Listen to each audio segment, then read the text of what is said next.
magaluto nga ni ho ako ng pugita din sa bukid mga kamangyan. Kaya ho, nagpunta agad ako sa palengke para ho doon bumili na rin pugita. Medyo may kamahalan nga nila ho ang presyo na rin mga kamangyan. Parang nasa 300 pesos ang isa. Kaya naman ho, kunti lang yung binili ko, mga 51 pieces. Uy, hindi kayo, napakarami naman. Pagkarating ko ho din sa bukid mga kamangyan, ay nilinisan ko ho agad aring pugita para maluto na aring maya-maya. Iba-iba naman yung paraan kung paano aring linisan, pero din ho sa amin ay nilagyan ko lang ng asin, tapos cornstarch o kaya naman ay yung gaw-gaw para mawala yung pagkadulas. Uy, sana all madawa. Basta ho, bawat kalamay ng pugita, inasigurado ko ho na madadaanan ho nung kamay ko. Yo! Tapos ho, binaligtad ko lang yung sa may ulo ng pugita para tagtagin yung mga dapat tagtagin. Uy, hindi ko alam yung mga tawag doon. Tapos ho, tinagtag ko lang yung kulay itim na nandun sa loob ng butas ng pugita. Pagkatapos kong linisan yung pugita mga kamangyan, ay dinanda ko naman yung mga sangkap. Nakakailanganin ho mamaya sa pagluluto para dire-diretso na baga. Ay sa totoo nga nila ho mga kamangyan, ay first time ko lang ho magluto na rin pugita. Gawa ng minsan lang naman ho magkaroon ng garne din sa palengke. Tapos kapag nagkakaroon, syempre hindi rin naman kami nakakabili. Gawa ng medyo mahal nga ni, ganyan. Pero mas mahal kita.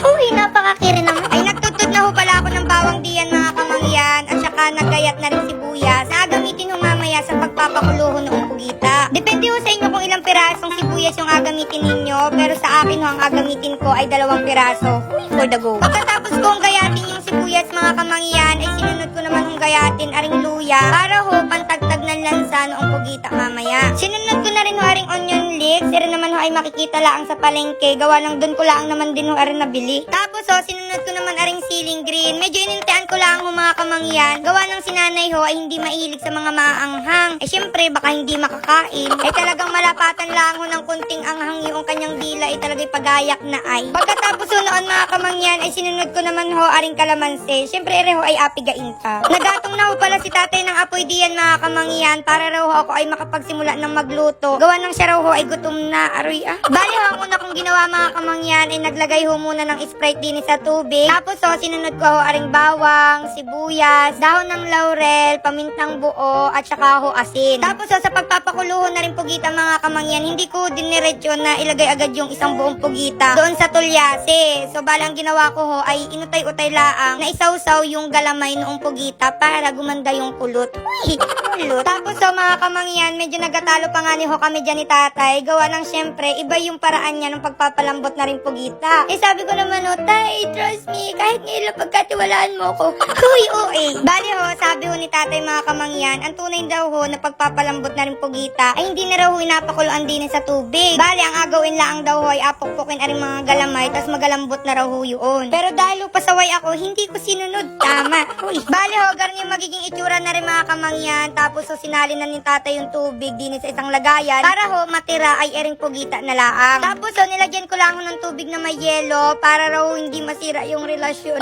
Ay, sana all. Ay di nung malamig na ho yung pugita mga kamangyan at pwede na hong hawakan, ay di kinuha ko na ho at nilagay ko ho sa isang lagayan. Ayan, bali ganun ho yung itsura niya sa malapitan mga kamangyan. Tapos ho, ang sunod na agawin din ni mga kamangyan ay agayatin lang ho sa maliliit aring pugita. Tapos, alutuin na ho ulit. Uy, for the go naman. Bali ho, ang luto na agawin ko ho din ni mga kamangyan ay tinola. Uy, hindi. Parang adobo ho sa gata yung agawin ko din ni mga kamangyan. Hindi ko kasi sure kung ano yung pinakatawag. Wala na akong kasiguraduhan. Miski ho yung pag-aasawa, hindi ko na rin sure kung matutuloy baga.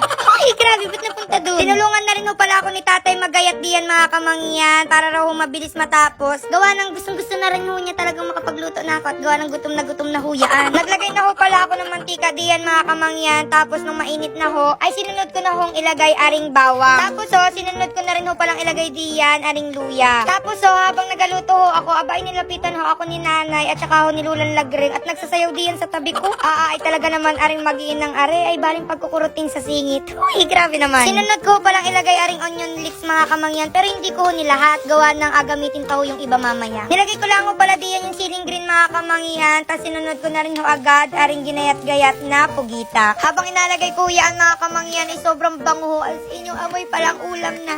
Uy, sariling buhay. Naglagay na rin ho pala ako ng konting toyo diyan mga kamangyan, pamintang durog at saka ho aring asin. Tapos sinalo-halo ko lang ho. Uy, for for the go. Naglagay na rin ho pala ako ng gata diyan mga kamangyan at saka ho konting asukal para pambalanse ho ng lasa. Huy! Naglagay na rin ho pala ako ng evap na gatas diyan mga kamangyan tapos sinunod ko na rin ho aring kalamansi juice. Huy! Nilagay ko na rin ho pala yung natitirang onion leeks mga kamangyan tapos nung makuha ko na ho yung luto na gusto ko para din sa pugita ay naglagay na ho ako din sa isang lagayan para ho kami ay makakain na. Huy! Marami-rami ho pala akong naluto mga kamangyan kaya ho pwede ko pa ho kayong dalan diyan sa inyo. Basta ho 30 ho isang takal. Ay nagpabayad. Aba ay kuha na ho ng baho mga kamangyan na tayo makakain din. Aba naman. Bali ho niyakap ko na agad na kumain diyan si nanay, si tatay at saka ho si lulang lagring. Gawa ng digawi kanina pag gutom na gutom yung mga yaan. Dini ho pala kami sa dahon ng saging nagkakain mga kamangyan. Gawa ng mga tamado kami magugas ng pinggan. Okay, grabe naman. Tawa naman nung nakain yung mga kasama ko mga kamangyan. Gawa ng yan nung tatlong yaan ay mga nakapustisohan na. Ay akala ho ay hindi man makakagat iring pugita at ang alam nga ni ay makunat ang pagkakaluto. Ay yun naman pala ay malambot daw. Ay yun ay di pasado. Uy, for the go pa yung bente. At dahil nga ni ho nga ngayon lang ho ulit kami nakakain na rin pugita mga kamangyan ay talagang sinulit-sulit na ho namin. Dinamihan na ho namin ang kain. Gawa ng abay baka matagal-tagal na ho ulit bago masundan. Ay gaypon ulit. Ay kung hindi nyo pa ho natatry yung garning luto sa pugita mga kamangyan, abay itry nyo na ho. At talaga na may pagkasarap rin naman ay. Hindi ko ho kasi alam kung ano pa hong ibang luto sa pugita. Pero kung may alam pa ho kayo na ibang luto din abay pakibulong-bulong naman ho sa akin. Para naman alam nyo na yun, may alam naman ako kahit papaano. Bali, ganadong-ganado ho kami diyan mga kamangyan. Gawa ng habang nagkakain ho, ay syempre nagkakwento-kwentuhan na rin ho kami diyan. Huy, for the go naman. Pagkatapos ho namin kumain mga kamangyan, ay binuhugan na rin ho ni tatay aring aso. Hindi naman ho sa amin, basta ho yan ay sama lang ng sama. Tuwing nagablog ho kami din sa bukid. Aba, alam. Binuksan na rin ho pala ni tatay yung buko na kinuha niya kanina. Tapos syempre ako ho ay ininom ko na agad yung sabaw. Ay, pagkasarap naman yun. Nung maubos ko na ho yung pinakasabaw na rin buko mga kamangyan, ay di sinunod ko naman ho yung pinakalaman na rin. Ay nakakatikim-tikim lang ho kami na rin dati kapag Pasko. Gawa ng naghahanda ho kami doon ng buko salad. Ay, aba naman. Tapos ho, maya-maya mga kamangyan, ay lumapit na ho din sa akin si nanay. At kakainin na rin daw ho niya yung kabiak ng buko. Ay sabi ko nga niyo sa kanya, ay dalas-dalasan yung pagkain na rin buko, at saka yung pag-inom ng sabaw na rin. Gawa ng syempre, yan ay simpleng pagkain lang, simpleng prutas lamang. Pero malaki talaga yung maitulong niyan sa ating katawan. Uy, concern niya and pa-fall. Tapos ayan naman na si Lulang Lagring ay ayaw na ayaw magpahinga. Muwalis na nang muwalis diyan sa paligid. Tapos maya-maya nilapitan siya ni nanay. Sabi ay mamaya na daw magwalis at maglaro raw ho muna sila. Ay alam niyo naman huya ang dalawang yaan. Lagi na lang ang pinagtripan ng isa't isa.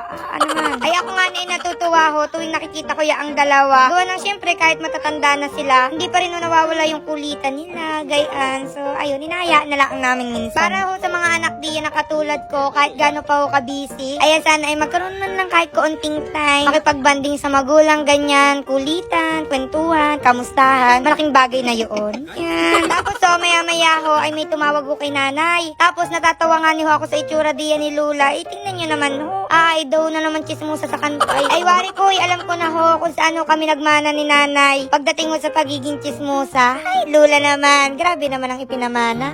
Uy. Tapos maya-maya, ay nagataka ho ako din kay Lula. Gawa ng parang nagatawa na inakilig baga. Tapos nang tingnan ko, abaw, ay andin din naman pala si nanay at si tatay sa tabihan. At talagay parang nagharutan naman ng mga kungguron. Ay tinanong ko ho, si nanay at si tatay kung ano baga naman ang napagchismisan nila. Ayun naman ho pala, ay inaturoan ni nanay si tatay na mag-video sa cellphone. Gawa ng si tatay daw, ay hindi pa naman pala marunong. Tapos nung natuto si tatay, abay, agad naman ay nagpa-video rin si nanay at saka si Lula. Tapos yung si tatay, tuwan-tuwa naman. At lalo na nung nakita yung sarili niya sa camera. After ho namin makapagpahinga diyan sa bukid mga kamangyan, ay di umuwi na rin ho kami agad sa bahay. Kinabukasan nga niyo mga kamangyan, hindi pa ako nakakapaghilamos, ay nag-unbox na ako na ring order ko from Yubo. Yubo? O baka naman ho kayo ay magtaka naman diyan agad na bakit pambata yung binili ni kamangyan, wala pa namang anak. Gayaan, hala patawad ho kung di ko nabanggit sa inyo.